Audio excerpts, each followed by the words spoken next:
اپنے گھر سے نکل گئی۔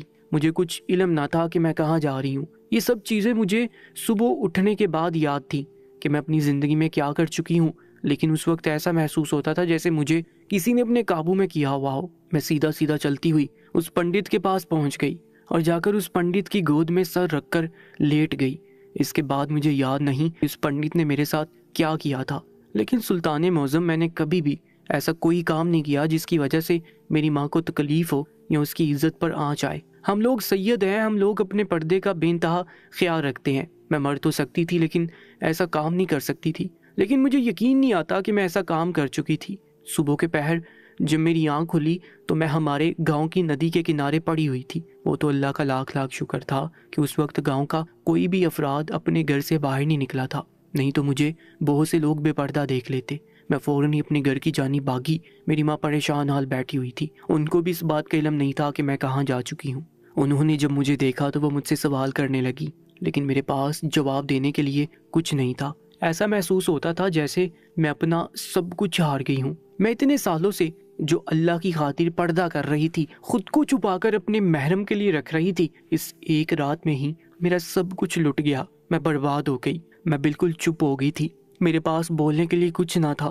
میری ماں مجھ سے بار بار سوال کر رہی تھی لیکن میں ان کو کچھ نہیں بتا پا رہی تھی۔ وہ دن میرے لیے کسی اذیت سے کم نہیں تھا۔ اگلے روز ایک بار پھر وہ آدمی ہماری دہلیز پر کھڑا ہو کر میرے 3 بال مانگ رہا تھا۔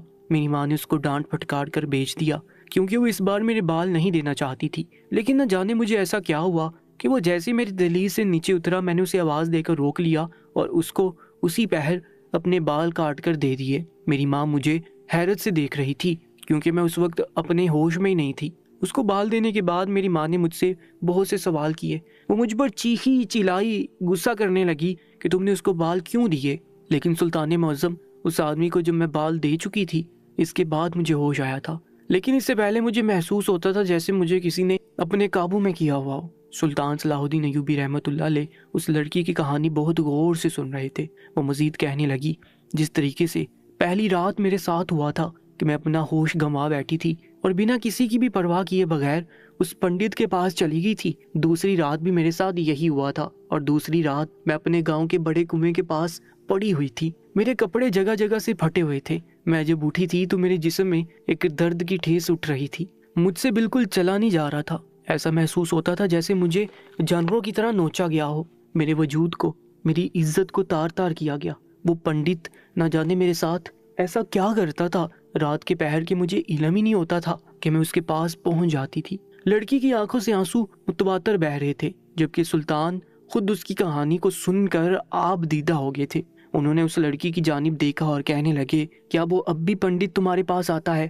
وہ کہنے لگے، جی سلطان معظم، وہ ہر بار ہماری دہلیز پر میرے بال لینے کے لیے آتا ہے اور میں بنا کسی کی بھی پرواہ کیے بغیر اس کو 2-3 بال دے دیتی ہوں، اور جب میں اسے بال دے دیتی ہوں اس کے بعد ہی مجھے ہوش آتا ہے کہ میں کیا کر چکی ہوں۔ انہوں نے ساری رودات اس لڑکی کی سنی اور کافی دیر تک وہ خود پریشان ہو گئے کہ ایسا وہ انسان کیا کرتا ہے جس کی وجہ سے اس لڑکی کو ہوش ہی نہیں رہتا۔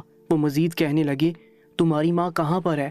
وہ کہنے لگی، میری ماں میرے گھر پر موجود ہے، وہ خود بھی بہت زیادہ پریشان ہے، میرا ابا بھی ہم لوگوں سے اب بات نہیں کرتا اور ان کے لیے ان کی عزت سب سے بڑھ کر تھی، اور میں اپنی اس غلطی کی وجہ سے اپنی عزت گنوا چکی ہوں۔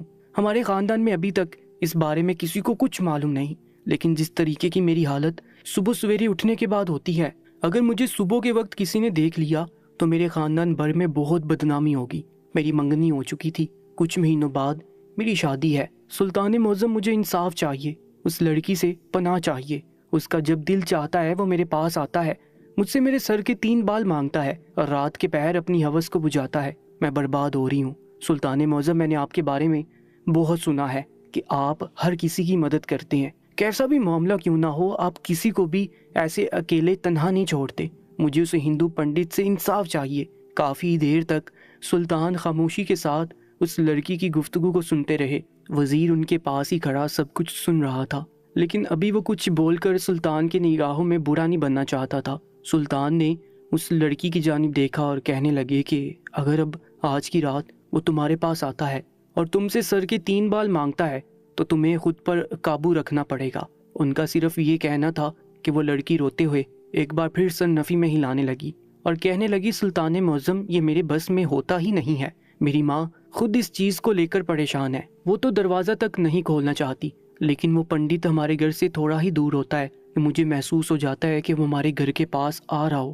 میں اس سے پہلے دروازے پر کھڑی ہو کر اس کا انتظار کرنے لگتی۔ میں کچھ بھی کر لوں، میں اس سے بچ ہی نہیں پا رہی۔ میں کیا کروں؟ میں بہت پریشان ہوں۔ اگر میرے سسرال والوں کو اس بارے میں علم ہو گیا، انہیں معلوم ہو گیا کہ سید زادی ہو کر میں اپنی عزت گنوا چکی ہوں، تو وہ لوگ میرے رشتہ توڑ دیں گے اور ساری برادری میں یہ بات پھیل جائے گی۔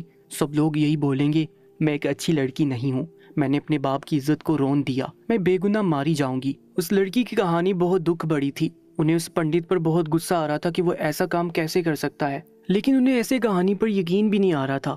وہ حیران بھی تھے کہ ایسا کیسے ہو سکتا ہے کہ کوئی شخص آئے اور سر کے 3 بال لے لے اور اس کے بعد بال دینے والی لڑکی اس آدمی کے پاس خود چلی جائے۔ ان کو اس وقت یہ کہانی بناوٹی بھی لگ رہی تھی، لیکن جس طریقے سے وہ لڑکی اپنی کہانی سلطان کو سنا رہی تھی وہ بالکل بھی بناوٹی انداز نہیں تھا، وہ ایک سادہ انداز تھا جس کے اندر انسان بہت زیادہ پریشان ہوتا ہے۔ انہوں نے ایک فیصلہ لیا اور اس لڑکی کے اس گھر کی طرف چل پڑے، جبکہ انہوں نے اپنے وزیر کو حکم دیا کہ اس جیسی لڑکی ہی ان کو ابھی اور اسی وقت چاہیے۔ اس کا قد اس لڑکی جیسا ہی تھا، اس کی رنگت بھی رخسار جیسے ہی ہو۔ سلطان کے حکم کے آگے وہ فوراً ہی سر جھکا گئی اور ایسی لڑکی تلاش کرنے کے لیے نکل پڑے، جبکہ سلطان صلاح الدین ایوبی رحمۃ اللہ علیہ پیدل ہی اس لڑکی کے گھر کی جانب چل پڑے۔ وہ اس لڑکی سے بہت سی باتیں کر رہے تھے، لیکن وہ خاموشی سے سر جھکا کر ان کو جواب دیے جا رہی تھی۔ ان کو اس لڑکی سے بہت اپنائیت سی محسوس ہو رہی تھی۔ ایک تو وہ اس پورے گاؤں کو مسلمان کرنا چاہتے تھے اور عین اسی وقت انہیں ایک مسلمان ٹکرا گیا تھا، اور وہ بھی ایک سید زادی۔ ان کا دل اس کا لڑکی کی جانب سے بہت خوش تھا، لیکن اس کے ساتھ ہوئی اذیت ناک کہانی کی وجہ سے وہ اپنی خوشی بیان نہیں کر سکتے تھے۔ سلطان صلاح الدین ایوبی رحمۃ اللہ علیہ اس لڑکی کے گھر کے پاس آ گئے تھے۔ وہ گھر بہت چھوٹا سا تھا، چھوٹا سا برآمدہ، چھوٹا کچن اور ایک کمرے پر مشتمل وہ گھر ان کی پوری کل کائنات تھا۔ سلطان صلاح الدین ایوبی رحمۃ اللہ علیہ کافی دیر تک اس گھر کے اندر بیٹھے رہے اور اس کی ماں سے گفتگو کرتے رہے اور اس پنڈت کے بارے میں ساری جانکاری لیتے رہے۔